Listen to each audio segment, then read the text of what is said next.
Glad to meet you again at Dream and Destiny series. Your question is not only very well built, but in the same time very important. Is it correct to say Joseph's dream or dreams? And the second part of the question, can we say Joseph had a dream? Well, I would answer like a professor was answering, yes and no. If it is correct to say Joseph's dream, and not from the beginning. This is the place where we'll be talking about the initiative of God. When God sees a move in your soul, a desire or an inclination towards something good and noble, God meets that desire in your heart with the means and with the methods and with the revelation that only God can give. So you cannot say it was Joseph's dream. God has the copyright. But because God gave him that dream, it was not his dream. You can say it's my dream when you talk about a house or a profession or a career. Yes, my dream is to do that, to become a doctor or to build a house or to have a family. This is my dream. I can't say that. But when a dream like this comes in your mind during your resting time, night time, then you really say, it's not my dream. It came to me. So it was not Joseph's dream.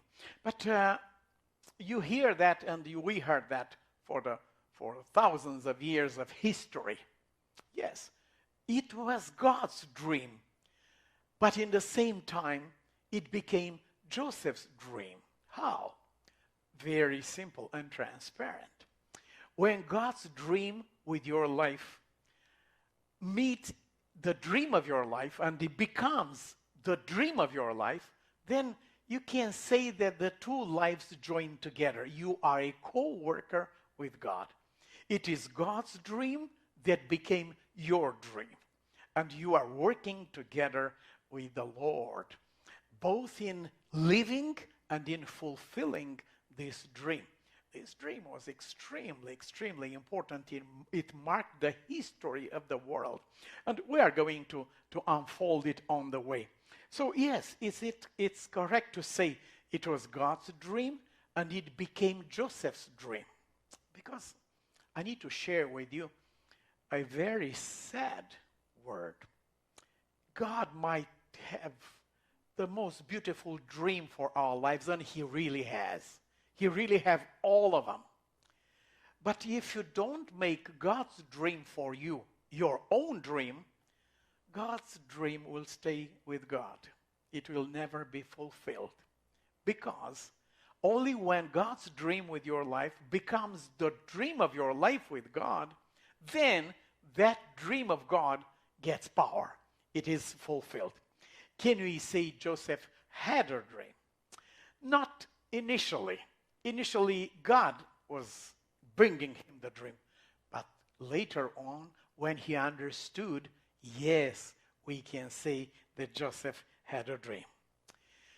What we do in life is a reaction of what God does in and for our lives. For example, in 1 John 4:19, the Bible says, we love him because he first loved us. That's the initiative of God, and it's the response of our hearts. The providence of God is proactive. If we don't answer the providence of God, it will just stay, his providence will just stay with him. If we answer his providence, if we are proactive with the providence of God, it becomes life and fact. So we chose him because he has chosen us before. We come to him because he came to us before. We are attracted to him because he attracted us first. And this is what Jesus said in John chapter 6, verse 44. No one can come to me unless the Father who sent me draws him, and I will raise him up at the last day. Yeah, the Father is the one drawing our hearts toward Christ. But this all depends of the answer we give to the drawing of God, to this attraction, to trying when he tries to point our eyes to Christ. How many people have this privilege? Jesus said in John chapter 12, verse 33, and when I am lifted up from the earth, I will draw everyone to myself. It's not destined or for an exclusive class of people. No, Jesus said, I will draw everyone. Yeah, not everyone will answer. Not everyone will agree. Not everyone that is attracted by God feel attracted himself or refuse the attraction or accept the attraction. That these all depends of our will. But Jesus said, as for me, he said, I will attract absolutely everyone. I will attract them. I will draw everyone to myself. The same idea we find in John chapter 1, verse 9. That was the true light, speaking about Jesus. That was the true light which gives light to every man coming into the world. Every man. Nobody is excluded from the attraction of the love of God. There is no human being that was ever born on this planet that God doesn't have a plan or a dream for his or her life. Everybody is comprised in the all-comprising love of God. But of course, Matthew 23, verse 37 says, Jesus mourns Jerusalem.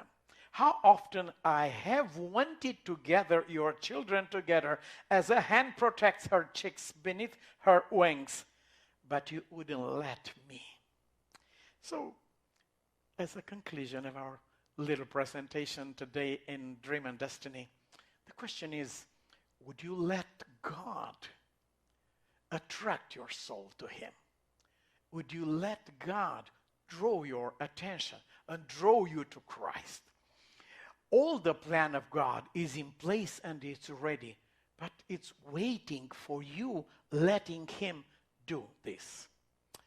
We have many reasons sometimes for our failure, but looking behind, we just see one. I didn't let God work in my life. My prayer today, and your prayer, our prayer together, is that we'll let God work in our life according to his plan, according to his dream for our lives, and according to the destiny and destination he has in mind for every single life under the sun.